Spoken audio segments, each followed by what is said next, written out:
Looking for something to do after Halloween is over? Are you into the strange, bizarre, and unusual? On November 3rd, 4th, and 5th, the Strange Realities Conference is coming back to Nashville, Tennessee, and streaming online.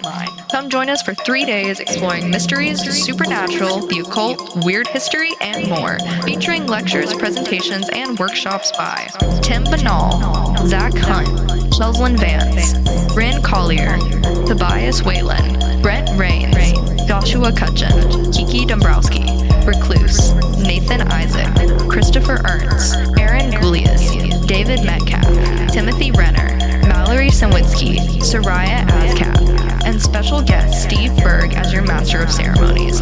Make sure to join us for the fun and informative weekend online and at SIR Nashville November 3rd and 4th and online only November 5th. Tickets are available at strangerealitiesconference.com.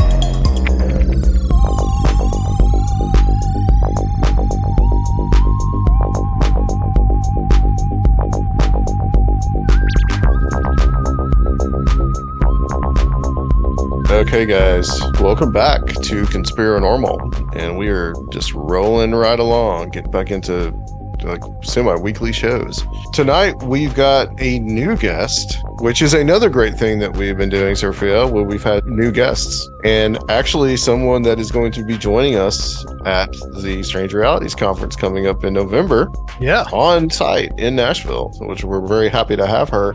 Mallory Cywinski. She has a new book out called Making Friends with Ghosts that I just finished reading today, and is a great book that you guys should check out. And we're going to talk to her about it. But Mallory, welcome to Conspirinormal. Thank you so much for having me. Yeah, it's awesome to have you. I heard about you through Becky Ann Galentine. Oh, I saw love that her. she had linked up and found your stuff interesting. So, here we are, get you on the show and having you come to the conference. But like we said, you have written a book and you are a paranormal investigator. You've been doing it for a few years now. Yep. Do you mostly, I guess you mostly investigate like in your local area? I do. So I am lucky enough to live about 10 minutes away from Penhurst State School. So I have a behemoth in my backyard. And I've been there several mifflins. I live by Fort Mifflin. I'm right outside Philadelphia. So I am a mother and my kids are very young. So my time is limited. And so I do like to keep my spooky weekends as they were, fairly close, just so I can be there more often instead of spending my time away from home traveling somewhere. That being said, if anyone wants to take me to Alcatraz or Brushy Mountain, that's fine. I'll go there too. Yeah. And sometimes you venture into like upstate New York, which I guess isn't too far from where you are. No, it's too far. Or it's not too far. I've been like to the Shanley Hotel in Napa, New York. I've been, Western Pennsylvania, upstate New York and like, more of like the Buffalo type area.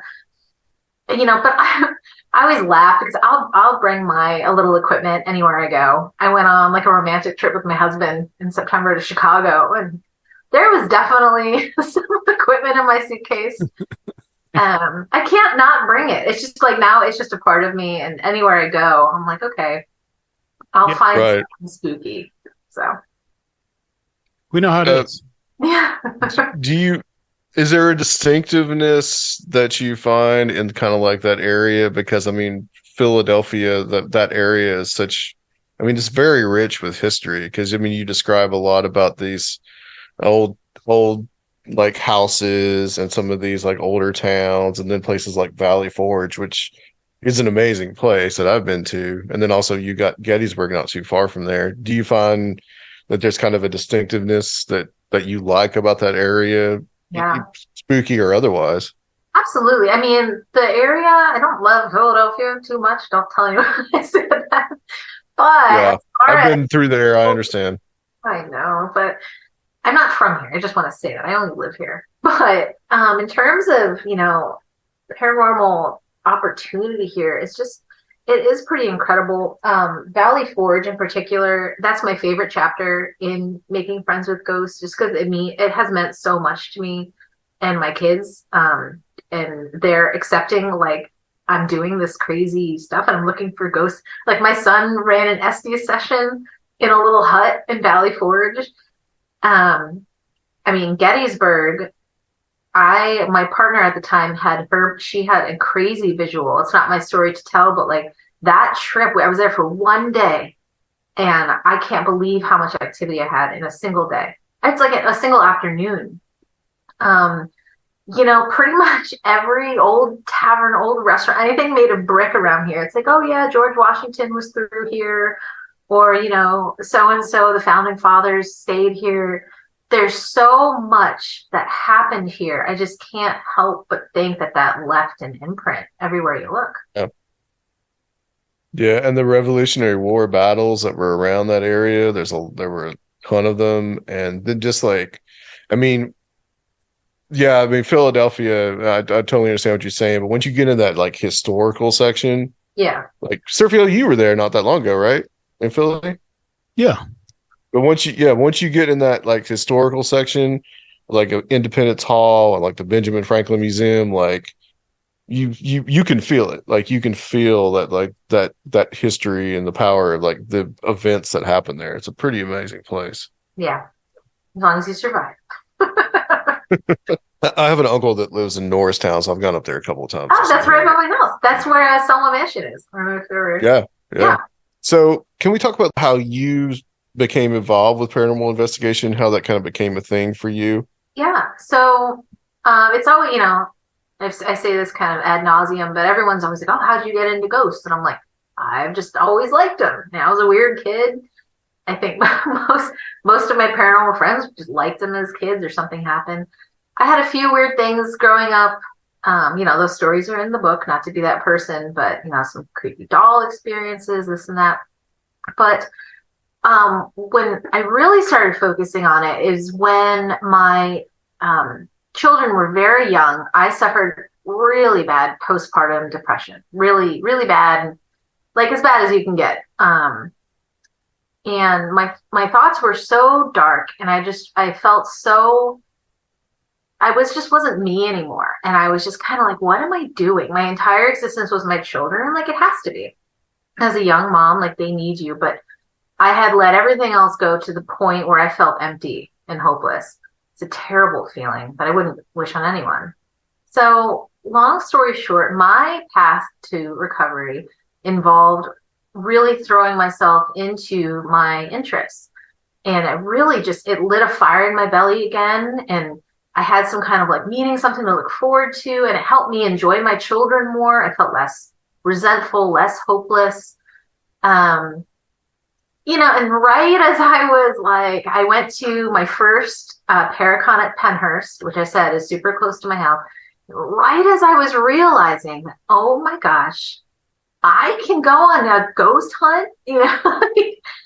People who aren't on TV can do this too. Right as I was having that epiphany, COVID hit. Blah, we don't need to talk about all of that. But as quarantines were lifting, one of the first events that was available in person and like get me the heck out of my house was an investigation night at Fort Mifflin in Philadelphia. And that night was, even now, years later, that was one of the most activity-packed nights I've ever experienced. And so it's no wonder I got hooked. Yeah, and you had like did you say that you had like a really interesting experience there in the book? Can you talk about that? Oh my gosh. Like I still will get goosebumps when I talk about it. Like, so yeah. I went on an open investigation night and it was led by my now friend, Greg O'Brien, who's the paranormal guy at Fort Mifflin. I made him be my friend. And, they broke us up into groups, and there's a casemate section.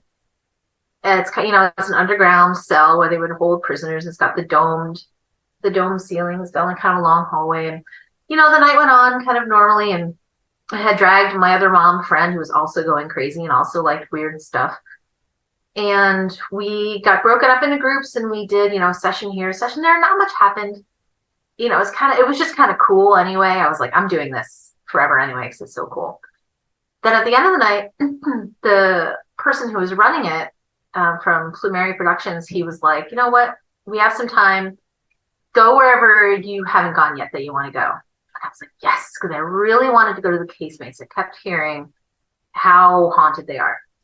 So we went down in there, and my friend kind of like walks up, knocks on one of the wooden benches, because we have never done this before. And they're like, if you're here, knock back. And we're kind of like feeling a little stupid. We have no equipment, just like two women, just like in the dark, kind of freaking ourselves out. And then she walks about 6 feet in front of me and not facing me. She goes, do you want us to leave? And to my right, about 5 feet, a male voice, clear as day, went, no. And she turned around and I looked at her and she looked at me and she's like, that happened. And I spun on my heel and ran out of the room like a chicken, which everyone still makes fun of me about. But then like I went back in and I mean, we grabbed some other people with equipment who knew what they were doing. And like, if you've been on an investigation and you bring this equipment, you're like grateful for maybe a REM pod hit, maybe, your K2 light strand, lights up, get some EMF hits. I am not lying when I say on 6 different benches, there were 6 different pieces of equipment and they were all going crazy. And like, this is my first investigation. Mm-hmm. It's like white, shiny ceilings and these lights are like, it's beeping. And I'm like, oh my God, like I was so scared and thrilled. I will never forget that night for the rest of my life. It was terrifying. But on the way home, we're driving through Philadelphia and my friend's like, well, what do we do with this information? And I'm like, I don't know. I guess we're doing this forever now. Because what was that? How old is that place? I guess it's pretty like 18th century, something like that. And, they constructed it to, try and keep the British from taking Philadelphia, but it was overtaken eventually. Okay. Yeah. So it's probably from Revolutionary War times. Okay. Yeah. That is pretty crazy to hear something like that. I've seen apparition, I have, but I've never like heard the audible part of it. Which is scarier, seeing something or hearing something? Yeah, I know. I don't know. I've done both. What was the place that you said you saw something at the corner of your eye, like that was a little more solid? Was that at Penhurst? So that was not out of the corner of my eye, and it was totally solid. So at the Shanley Hotel, I was there with like a murderer's row of like Instagram spooky people. It was great. And we were invested the Shanley Hotel, not to be confused with the Stanley Hotel. And the Shanley Hotel is a small hotel in upstate New York. And it used to be a brothel. It used to be a private home. It was a restaurant. Now it operates, it's a hotel, but it's incredibly haunted. Can confirm that night and telling these two stories back to back makes it sound like this happens to me all the time. Fort Mifflin and the Shanley Hotel were the 2 most amazing investigations I've ever been on. The Shanley Hotel, we had done some sessions, EVP session in the basement, and we've gone upstairs, we went to the brothel and we did some Estes. We were on a break in the safe room, quote unquote. And I'm talking to my friend and I'm, there's one big room and there's like some tables, everyone's kind of grabbing a snack, because it's the safe room. Nothing ever happens in the safe room. Right?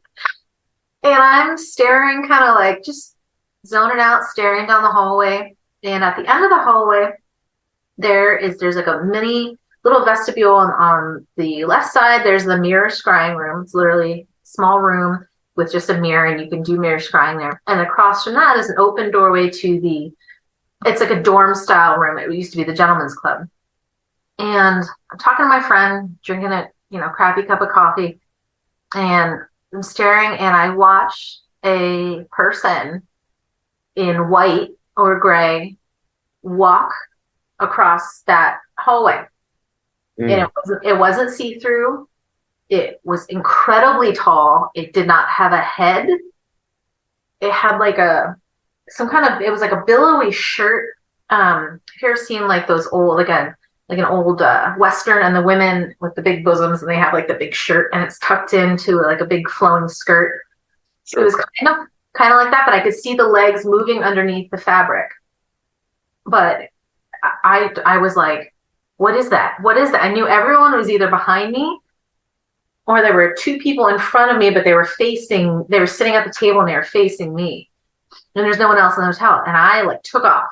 Like toward it this time, I might add. I went toward the apparition. I did not run. Good. And I chased it down and there was nothing. It just went right across the hallway. There's nowhere for it to go. It didn't go up the bordello stairs. I went into the gentleman's club, and the only exit was at the end of the room, and I got there in time. And I'm checking. I have video of me because I was running a camera in that room. There's nothing on the camera, but you hear me freak out, and then you see me run in and like check under all the beds, and like I know what I saw that night, and between the voice I heard at Fort Mifflin and the apparition I saw at the Shanley Hotel, like changed my brain. Yeah, I mean, something like that would make you a believer. I mean, that's for sure. So it felt like it was kind of like a feminine kind of figure. It's like I think so, but I only think it was feminine because there was a billowy quality to the area under the neck. And it wasn't like gory or anything. It wasn't like a slasher. But there was just no head. Right. It just wasn't there. It just absence of head. Yeah. Oh my gosh. The weird conversations I've had with people, Becky Ann Galantine and Lorian Jones, about why it didn't have a head. You can take yourself down some rabbit holes about why an apparition might not have a head. But I don't know. I saw it. It just went shook, and it did not give me any sense that it cared or knew that we were there. I didn't have the sense that it was hiding from us, looked at us, any of that, And I mean, later, like, I had 2 more crazy experiences that night, and it was just, oh my gosh, that place is something else, seriously. Had anybody else seen anything similar before? Yes. And I didn't, and I'm so happy that I didn't know that. I turned to my friend Flip, and he's like, did you say it didn't have a head? I'm like, yes. And he's like, someone else saw a headless apparition over there. And I do not I try to be very level-headed. I don't want to apply a narrative that's, someone was beheaded. Like, right. I don't know that. There was a tragedy with a little girl in a well. It was not a little girl that I saw. But that is interesting that there would be, a potential headless ghost. But, I mean, I think when you see something, and I've had this conversation before where, like that night, I was really the only one in the group to experience very much. And what I experienced was very impactful to me. But I've been on investigations where, nothing has happened. And someone else will say, that place was crazy. And I'm like, it wasn't, though. So it makes you wonder. It just makes you wonder, is something about that location connecting with you? And, are you supposed to be the one that sees that in that moment? You're ready for it, or that this is like a memory that you are supposed to have? I don't know. I wonder about that, too. Even in really haunted or supposedly haunted locations, and people say, there's so much activity. But then sometimes you just won't get anything, and what the factors of that could be. And I wonder if it really is something to do with just the individual and their experience, which it kind of sounds like in your case that's probably what it was. Maybe that was something that was to be shown to you specifically. And I wonder too, this is something I've thought a lot about, is I think it's so much about your openness on a particular night. Like I said, I was there with some of my closest friends, so I felt very comfortable. I felt like I trusted everyone who was there. And I think that impacts your experience a lot. Not only what you believe and what you're seeing, but maybe it affects how the spirits can get through to you, or would they want to. If you're being a grouch or you had a bad day, maybe it's just not the right, something changes your frequency where you just can't connect that way. Do you think anticipating or wanting to see something too much can have a negative effect? Yeah, I do. And I think if you go into things like that, and we all do, I mean, especially if straight up, if you've paid hundreds of dollars and you changed your schedule and you've worked out all these logistics with all your friends and things, or you have a YouTube show you're hoping to get something for.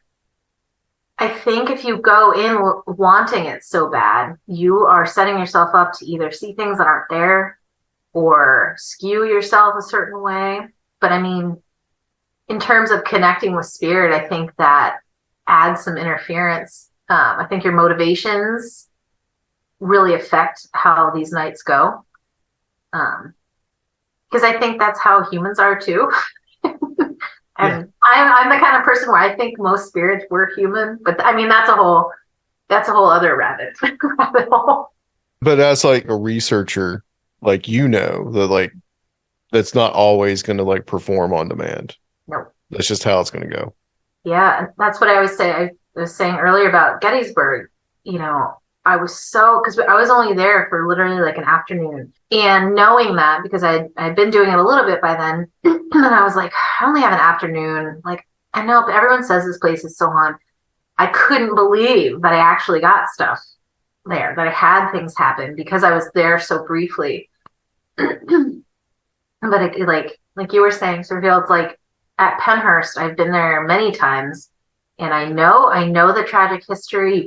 You can feel it on the grounds of the campus, but that doesn't mean that you're going to have, a crazy night, paranormally speaking. It seems that like most things happen in kind of, I don't want to say absent-minded state. The state most people describe when things happen is not full of expectation, not even looking for anything. And they may not even really be as impacted in the moment. Like it might seem kind of like there's weird dream logic to it, and then later on they're like, holy shit, what the hell just happened? For sure. I caught an EVP. I don't get a lot of EVPs. I don't think, not ones that really, knock my socks off. But at Selma Mansion in Norristown, PA, we were in the kitchen and we were recording, and I was on, it's on my Instagram profile somewhere, but we were just talking about the family structure of, life back then. And I think my friend said something along the lines of like, who took care of the elderly? And my other friend was responding, and you hear this voice go, what are you? And I like, you're reviewing evidence later and you're kind of like, oh, I'm not getting it. And you kind of like, wait a minute, who was that? Like, what? And it was right in my recorder. And that was when we weren't, we were hoping for something, but it wasn't like an answer to an exact question. Crazy.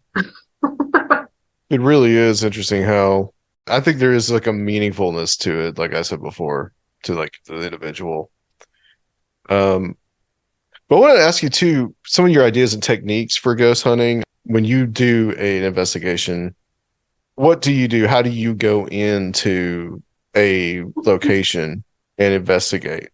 I have a bunch of equipment, but it's kind of like, it was like a bell curve for me, when I got into it. And I haven't been doing this very long.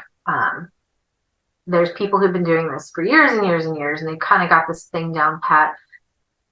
I go in, and I used to, like when I first started, I obviously didn't have any equipment, and I was just going on my gut. And then as soon as I heard the voice at Fort Mifflin and started going smaller places, I wanted that evidence, because I wanted something to post on social media, and I wanted to join this community so bad. And I don't regret that, because I have made some amazing friends that have changed my life. So, but then it was like too much equipment, and I wasn't getting as much, and just wasn't, I kind of like, something got muddied. So I backed off a lot. I have a few pieces, that I'll bring. I have like an EMF tripwire, because I've gotten some amazing responses with that. That meant something to me personally. I think a digital recorder is smart, because you just, like we said, like you never know what's going on when you're not paying attention. It's almost like an extension of yourself while you can be focusing elsewhere. But to be honest, nowadays I really feel like, and this is going to sound arrogant, but I'm going to say it anyway, because I'm almost 40, so whatever. I feel like I can feel in my gut when there is something afoot.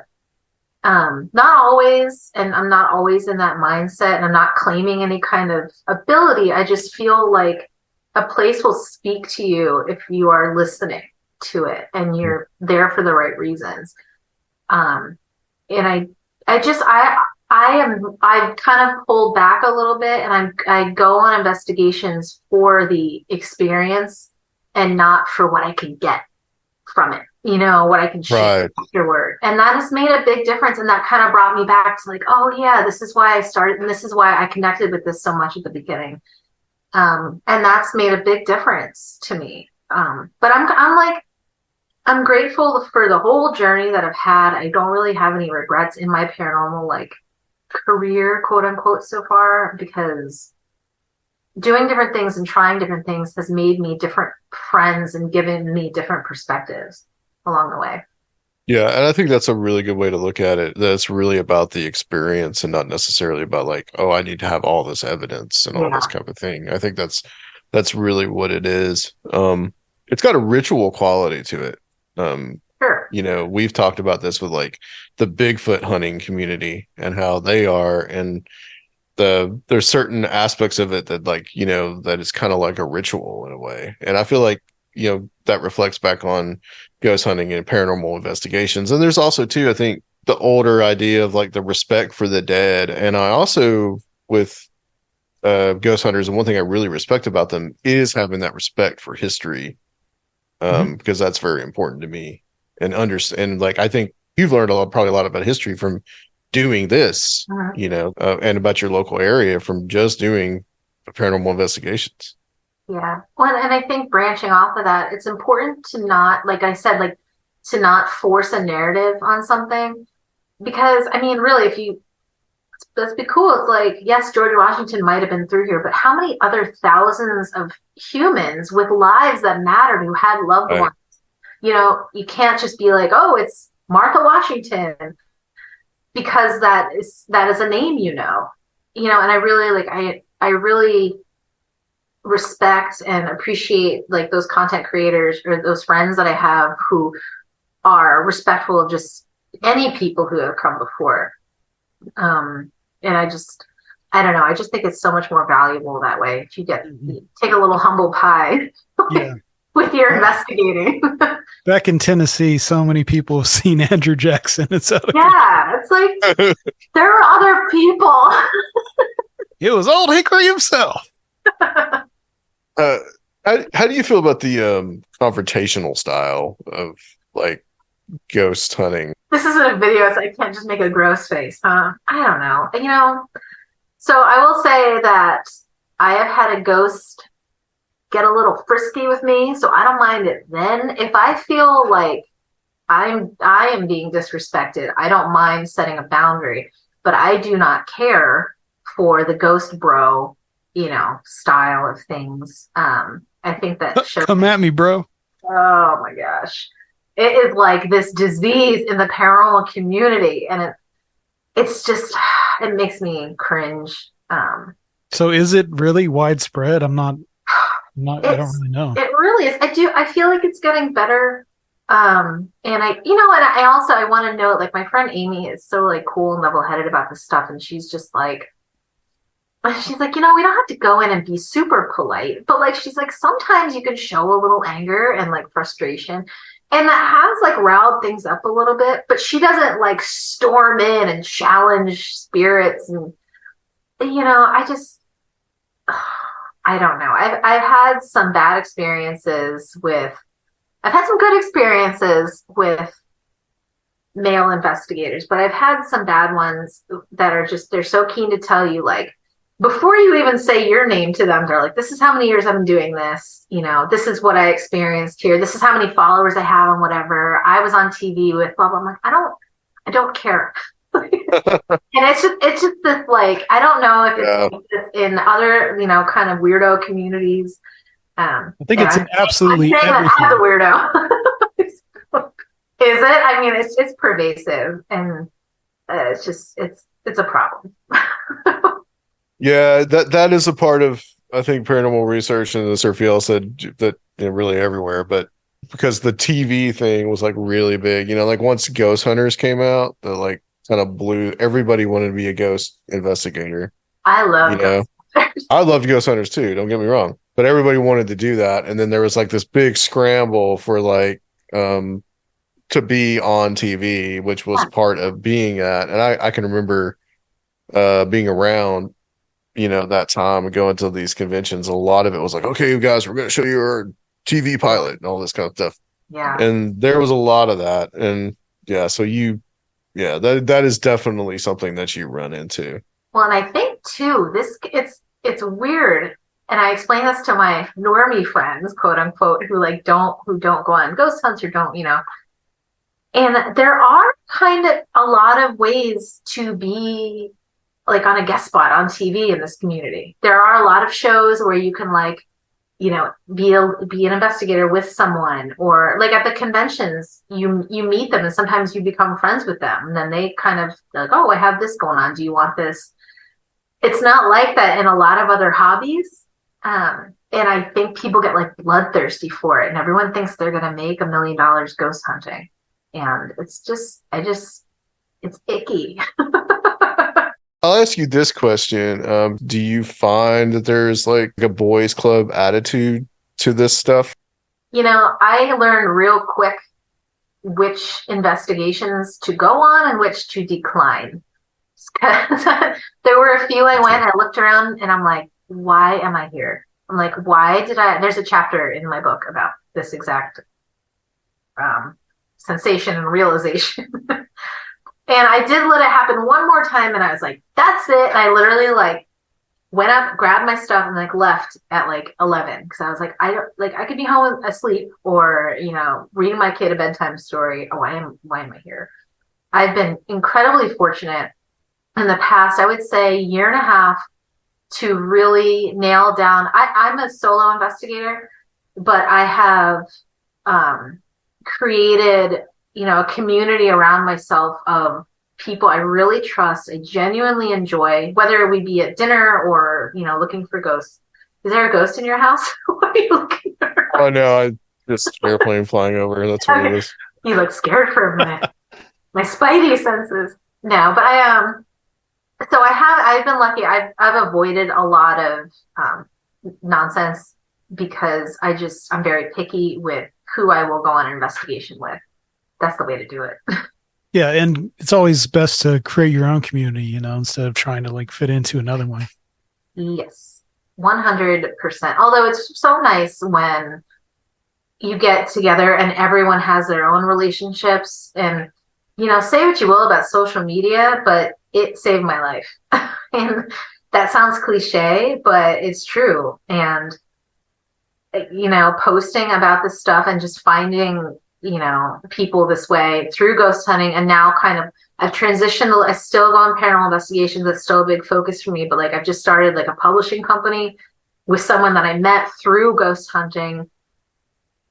She lives in Texas. Some of my best friends live in upstate New York and Connecticut. And so that I'm very grateful for that. And long story short, I've avoided a lot of the ghost bros that way.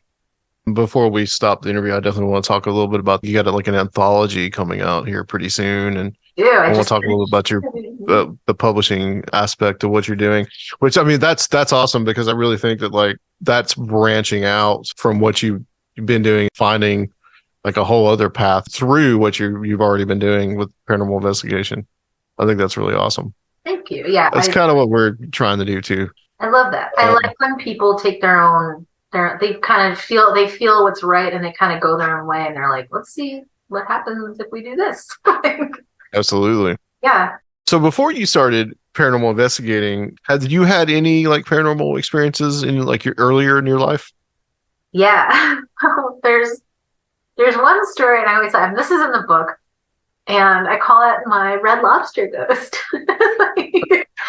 Good, and it makes me giggle because I'm like, of all the places to experience like a ghost, like a bathroom in the Red Lobster, right, in like upstate or like northern central New Jersey, and I'm like, right, and I remember it so clearly, and I was writing the chapter for the book, and I would like literally write and giggle because I'm like, I can't believe this happened. This sounds made up.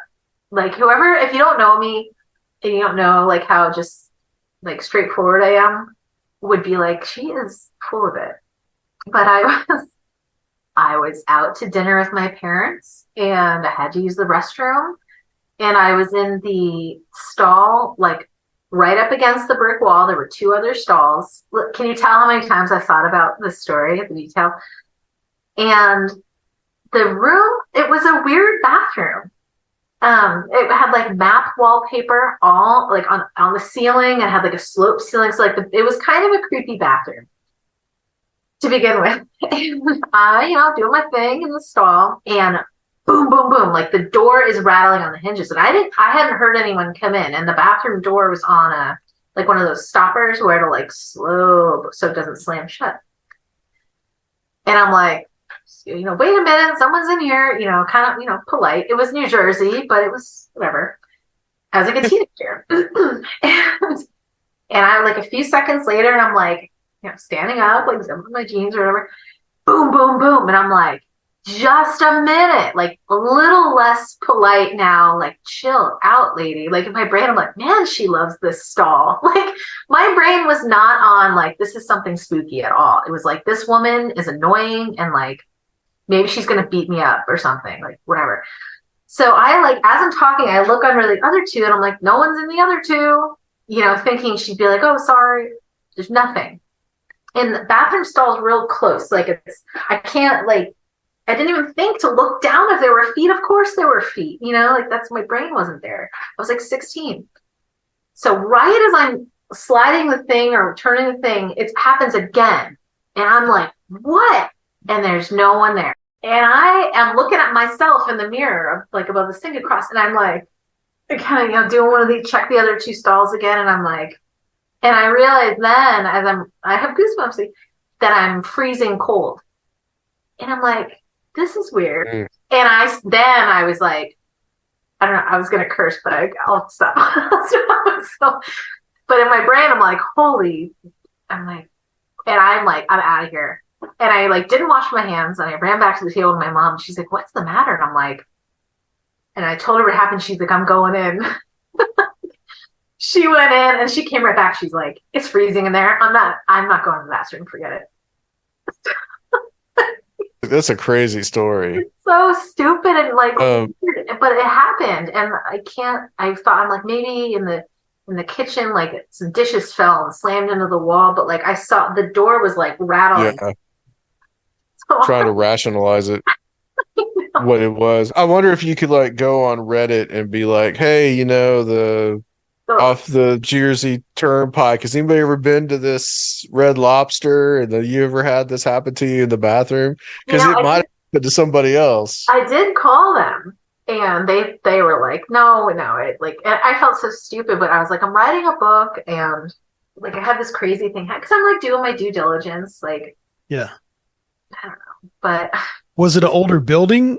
No, it was a freestanding like Red Lobster in like, it was built to be a Red Lobster. Okay. Yes, it's the ghost of a lobster. Like, you said it had a sloped ceiling. Were there any? Was it trapezoidal at all? Would you say? Trapezoidal. I don't know. I guess. What are you getting at here, man? Was it? Yeah. Well, there's a lot to that. To odd shaped architecture and rooms being some kind of conduit for weird negative energy and stuff like that. Are you going to say portal? Are you about to say the word portal? No. Yeah, that reminded me of a story, something that happened to my roommate. He was in a bar that's not too far away from where I live.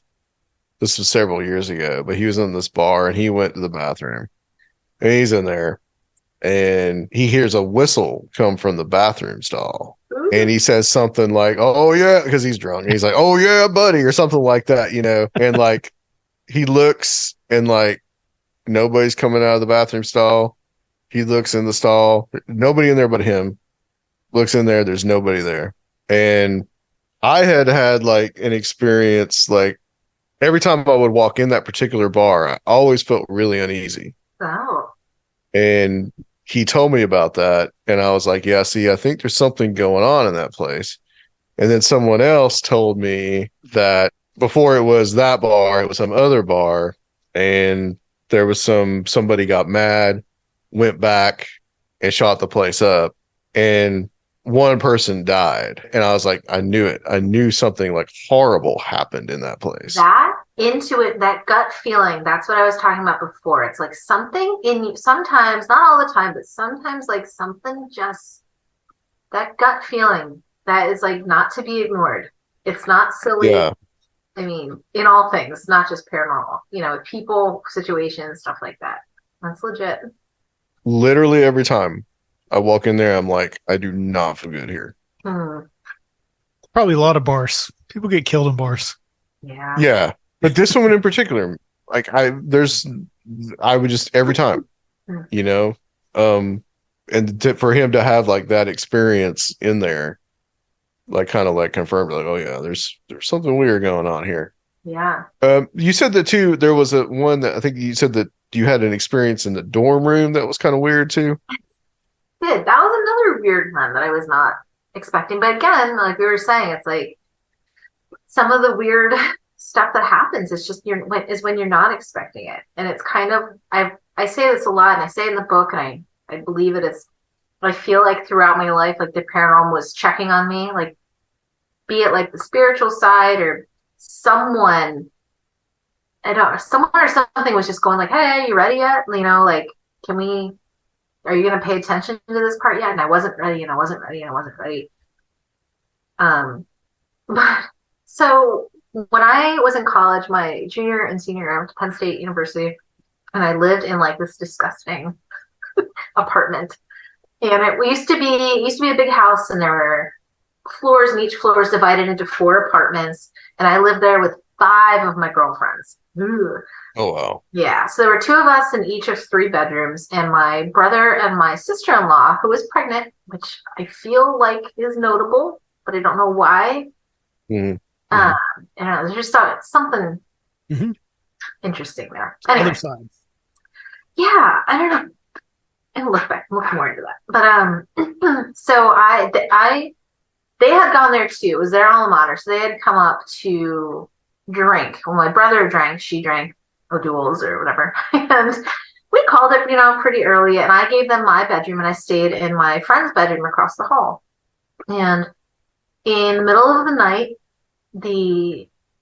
I woke up because I was cold, and that's often like a trigger, like a tell for me when something's going on. Even if like there's not like a cold spot, I will get cold. My nose gets very, very cold. This has happened a few times when I've come home from an investigation. I'll fall asleep and I'll wake up hours later and my nose is freezing. Almost like something kind of like a little bit of something came home with me. And I know that sounds a little strange, but I've been doing it long enough, and it's happened enough times where I've noticed if my toes, my fingers, and my nose are cold, something's weird. But at the time, I was like, man, I'm cold. Like, what the heck? What's going on in my friend's room or whatever? So I'm sitting up, and I'm like, I'm like, she has to have a hoodie that fits me. And I'm kind of like about to like kind of pillage her closet and find something. Across the room, her computer turns on. And I am like, what the hell? Like that's weird. It's like the middle of the night. There's no reason for her, and it's one of the back then. It was a big desktop. It had, the tower and like a power button. It wasn't like a laptop. So like I'm freezing and her computer's turning on, and I'm kind of like, please don't say my name on it or something. I'm kind of looking at the monitor, and I'm like, okay, it's just going through its normal, and it gets to like her normal home screen. I'm like, okay. But the room just felt really weird. It felt like someone was standing right there and staring at me and like seeing what I was going to do. And I wanted my brother so bad. My brother's 8 years older than me. He's always been like a father figure, and he's right across the hall. And I was like, I want my brother. And I kind of like slowly went to the door. And as soon as I turned the knob, because I was going to go wake his ass up and like come fight the bad guys for me. I was a college student, by the way, like I said. And it's like I broke a spell. Like it didn't feel weird anymore. I like turned the computer off. It was like, the cold, I don't want to say the cold like dramatically faded out or anything, but like it didn't feel like my nose wasn't freezing, because that's why I woke up in the first place. So I ended up not waking them up, and I went back to bed because it felt normal. I left the door open the rest of the night, and I fell back to bed. And in the morning, I was like, was anything weird last night? They're like, no. I was like, okay, yeah, me neither. So that was like another time, and I feel like I was, I don't know, not tested, but just kind of like, hey, got my eye on you. That cold feeling in the paranormal investigations, have you ever gotten that? Like that, has that happened to you Yeah. since those things? Yeah. Often. Yeah. I will usually, if like my tells are cold, and I will sometimes feel nauseated. If something's going on, again, I'm not claiming any kind of like extrasensory anything, but I just think when you do this long enough, you pay more attention to how your body reacts in certain situations. And those are things that I've noticed usually go hand in hand with that gut feeling. Or sometimes they surprise me and I don't have the gut feeling, but I feel sick. I do feel like certain people are magnets for this stuff too. Yeah.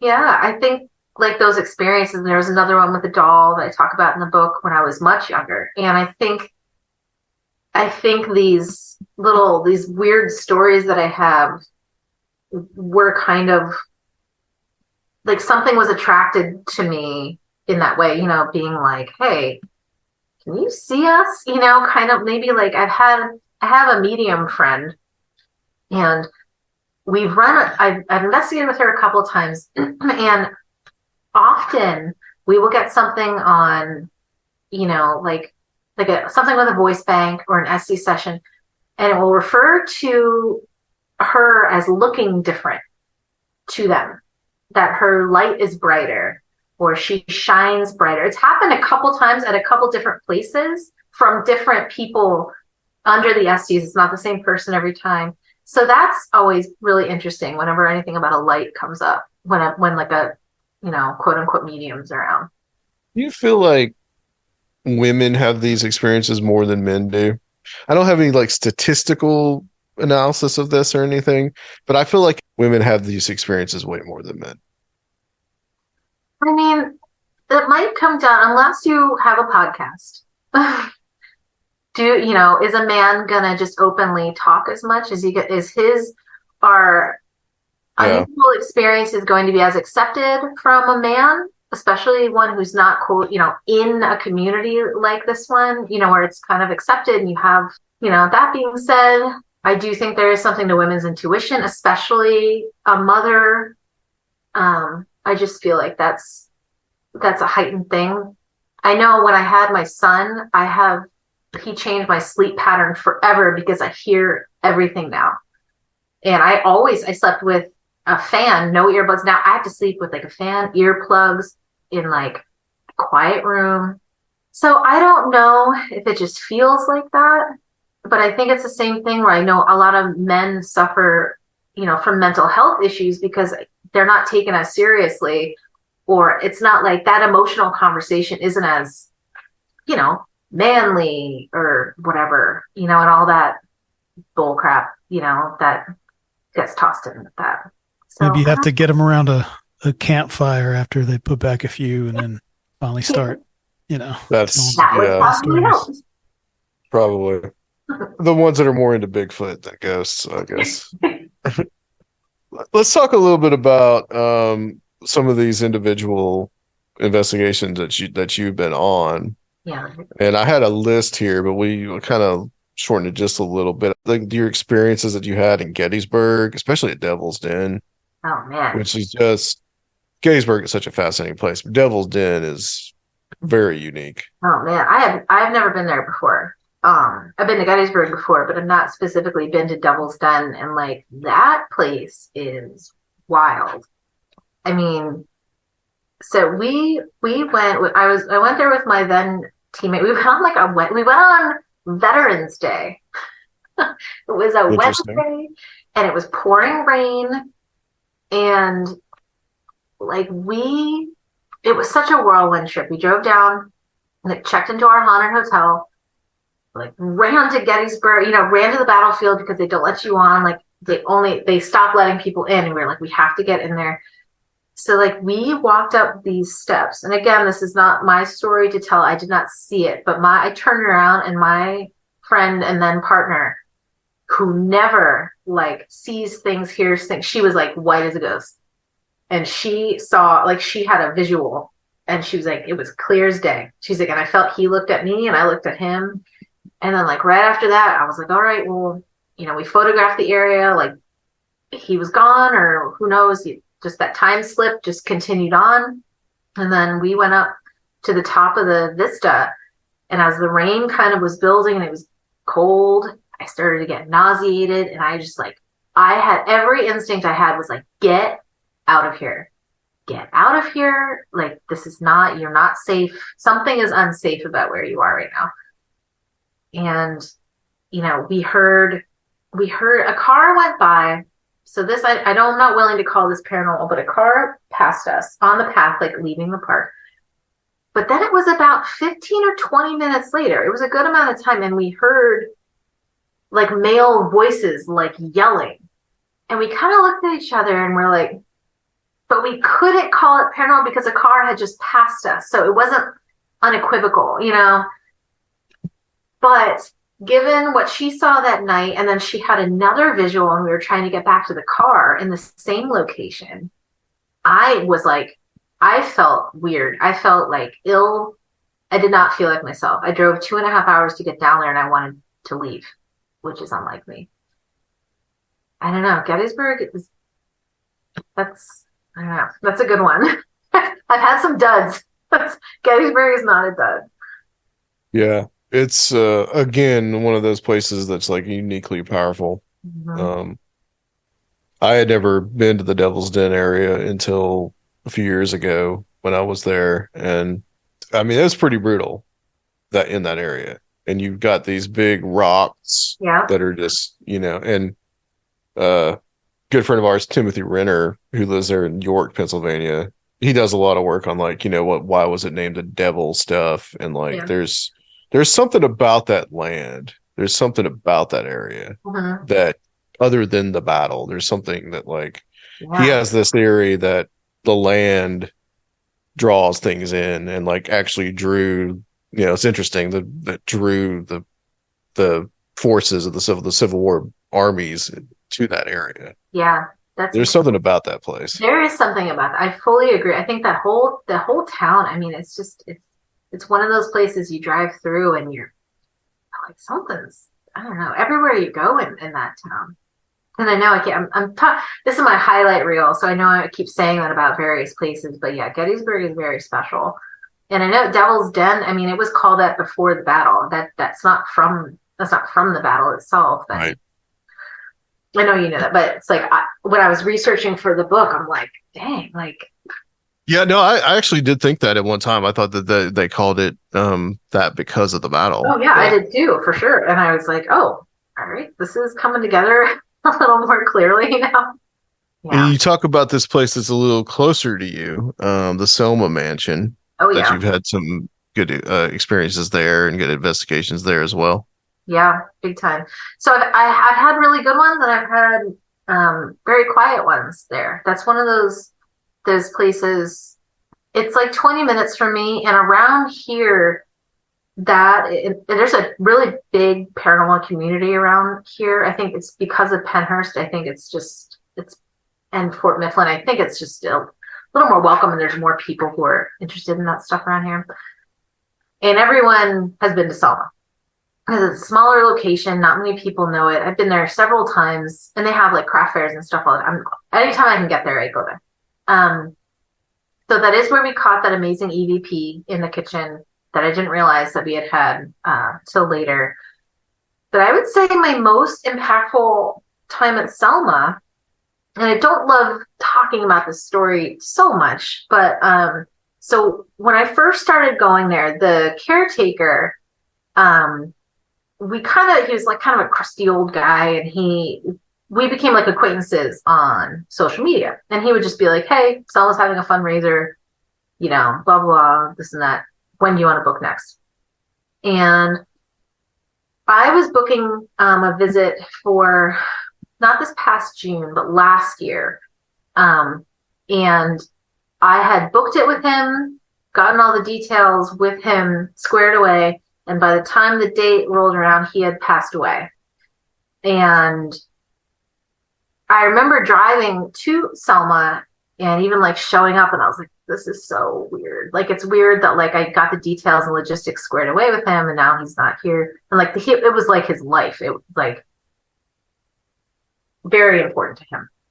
And when you go in, there's like pictures of him everywhere with like other members of like the local paranormal community. And so I kind of said like a private hello to him, in my head, and gave him a thought and went about my night, and nothing was really happening. But it was a hard night because it was summer, and Selma Mansion is right in the middle of an apartment complex. And so it was a lot of like kids playing outside, and like you could not do an EVP session. So it was kind of like, ugh. So, and Becky drove down, my Bloody Galentine drove down that night. So it ended up just being kind of like a hangout that night. But we're like, okay, before we go, let's do like one more session upstairs. And I laid out my tripwire. Oh no, it was her. I hadn't had one yet. It was her tripwire.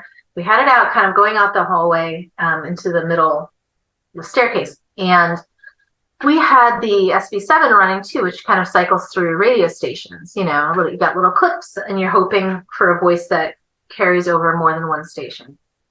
I'm sorry I'm rambling, but so I kind of start going through the list of the history of names that I know of people who have lived in this old mansion. And, I'm like, Mrs. Fornance, nothing, Mr. Knox, nothing, Mrs. Knox. And I'm going down this list, and I just, as a whim, because again, at this point, I wasn't looking for like evidence to share.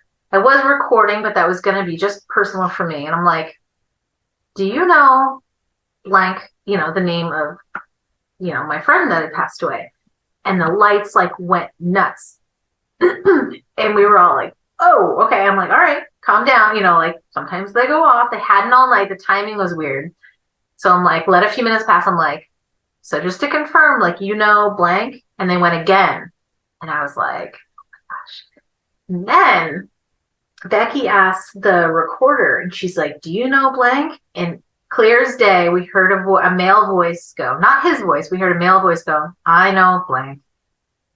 And we were like, what? Like nothing had happened. We were going to leave before we even had the session. It was crazy. And like, that meant so much to me personally. Like, I don't think it was him, but I think that they knew who we were talking about. And that's pretty cool. That is interesting for sure. Yeah. Like, and I just, you think some nights are like that. Nothing is happening. And you're like, yeah, you better wrap it. We'll do one more thing. And it was like, they're like, oh no, she's leaving. better do something. Or maybe they appreciate it, Do you find that happens sometimes whenever like let's just do one more thing, and then something does happen like that? Does that? Yeah, I mean, sometimes maybe a handful of times, you think something's dead. Or like that night we got the EVP, we didn't really get that much else. And, unbeknownst to us, if we had been able to check in and, done a short burst EVP session, we would have been able to, continue that conversation. But I think that definitely happens times. But then the reverse will happen, where you get a whole lot right when you start, and you get all excited, and then there's nothing. There's nothing. Yeah. You have a chapter in the book about some of the lessons that you've learned by going through and doing this for the last 4 years. What are some of those lessons and things that you have found have been like very important for you? So I don't have a copy of my book in front of me, but I mean, I think the biggest lessons are, there's definitely ones about ghosts themselves. I do think that they're real, and that's not something that I would have said, even though I was interested in them and I had weird things happen. That wasn't something that I would confidently say before, I started this adventure. I think that you affect your like we talked about, I think you affect your investigation, how you take care of yourself and how you go into something. You affect that just like you affect anything else in your environment. But I think the biggest ones, and this is something that I feel very strongly about because it did save me from such a dark period in my life, are kind of a collection of things where you have to find your freak flag and stop holding it in and wave that sucker so you can find your real community. And because there is nothing like being accepted for who you are and finding people who really know you, as weird as you are. And like the weirder, the better. I guarantee there's a weirdo who wants to be your friend because of how weird you are. And that is so important. And like I said, I was low of the low. And I'm a very positive person, but I just think that's so important to find your community and just to not be ashamed of the weird parts of yourself. Not just ghosts and stuff, whatever's weird about you. Like I always say, like if you're a competitive beekeeper, like there's some beekeeping community that's out there for you, and it makes all the difference. And you just never know what opportunity's gonna come up. It's changed my life. Yeah, I feel that. I think Sophia and I both can relate to that. So, first of all, we should talk about this because you will be at Strange Realities Conference coming up November 3rd through the 4th, I believe. Probably going to have you speak on Saturday, although I'm still kind of going through the schedule and what I want to do. But so tentatively, we will say you will be there on Saturday. I'll be around. But November 4th. But what are you going to speak about at the conference? So I would love to speak about those lessons that I've learned. In going through what I've been through and what it's meant to me. I like to talk about, my paranormal experiences, but I think on a deeper level, it's as a whole, how much it's meant to me and what it's given me, which is first and foremost community and purpose, and I can ramble on and on and on about how important your freak flag is. So that's what I'll be speaking on because I know how important it is. From, can confirm, very important. That's excellent. I look forward to seeing that. And you have an anthology coming out pretty soon. I do. And I want to talk a little bit about this in your publishing company as well. Yeah. Thank you. So I wrote Making Friends with Ghosts, and I absolutely loved it. And then I wrote a children's book. Well, I refurbished a children's book that I'd written earlier. I just really like expressing myself in writing. And I was really sad when my book was finished because I had enjoyed the process so much and I found it I loved it. So my very good friend Carly Latham, who is also an author, she just had she just got her first publishing contract. And we were both going to submit some fiction writing. And I haven't done that in years. And we turned to each other and we're like, and I have experience in self-publishing. And she's like, why aren't we publishing our own anthology for all of our amazing author friends that we have? And we turned to each other. I'm like, well, we're doing this now. And we just hit the ground running. And we both are hard workers and we have different strengths. And she is a paranormal investigator as well. And we both just love horror fiction. And we put out an open submission call over the summer and we got some amazing writing, including like New York Times bestselling authors threw in. Oh, nice. I'm so grateful. Karina Holly and Noelle Illy, like their books are amazing and they're in Barnes and Noble and they do their own book signings and they're in our anthology. I'm also a graphic designer and a book cover designer. So we're releasing that on Thursday. The book itself is coming out in mid to late September, but I literally just finished the formatting today and it looks awesome. So super excited about that. And we are going to start taking other manuscripts from people who want to get published with us. And so we're diving in. We're like throwing our hats in the ring. It's like a new adventure. And it's scary.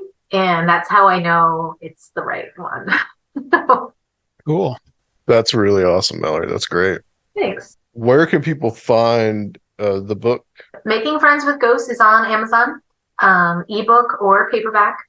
And you can follow all of my stuff. I'm most active on Instagram at Coffee Books and Ghosts. The publishing company does not have an Instagram handle yet. Probably will in the future, but for now, Coffee Books and Ghosts is me across the board. That's excellent. And we are, as we said before, very happy to have you at Strange Realities 2023. Me too. I'm really looking forward to it. Absolutely. And guys, if you have not gotten your ticket for Strange Realities 2023, what are you waiting for? Because it's going to be a great experience, and we hope to see you there. That's what we would prefer. We would love you to be there. But also, if you can't, then there is the online option as well. And tickets are available, strangerealitiesconference.com. But this has been excellent, Mallory. I want to thank you for coming on. Stay on the line for us, so we're just going to close this out. So, Seraphiel, tell everybody where they can find us on Patreon, which I believe this should be out by the time right before Fred Anderson is giving his presentation, but we should say Fred Anderson is giving a presentation on humanoid encounters in Sweden. That's right. So you guys don't want to miss that, and that's available on Eventbrite, but you could become a $10 Patreon and you get into the Mystic crew. So if you would like to join us for that, that is going to be August 30th at 8 p.m. Eastern. And Seraphiel can tell you where to find that. You can find that at patreon.com/Conspirinormal. All right, guys. We will be back next week on Conspirinormal.